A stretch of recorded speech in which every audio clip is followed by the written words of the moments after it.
Ahmedabad police દ્વારા ચોર બનીને જાગૃતિ અભિયાન ચલાવાયું। ડીસીપી જોન બેના નેતૃત્વમાં ખરીદદારોને ખિસ્સા કાતરુઓ કેવી રીતે ચોરી કરે છે તેનું નિદર્શન કરાયું।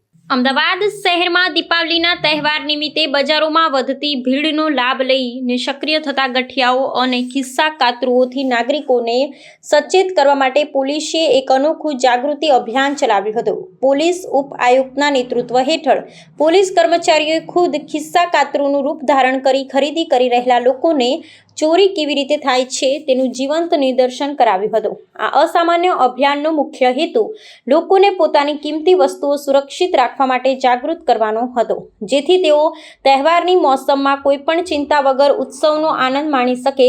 આ જાગૃતિ અભિયાન દરમિયાન પોલીસના ગણવેશ વગરના કર્મીઓએ બજારોમાં ફરતા ગ્રાહકોની નજીક જઈને બતાવી આપ્યું હતું કે ખિસ્સા કાતરુઓ કેવી ચાલાકીથી ચોરીને અંજામ આપે છે।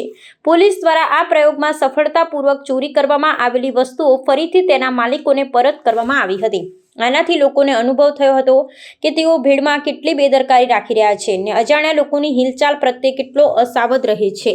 પોલીસના આ વિશિષ્ટ અભિયાને નાગરિકોમાં સુરક્ષા પ્રત્યેની સજાગતા વધારવામાં મહત્વનો ભાગ ભજવ્યો છે।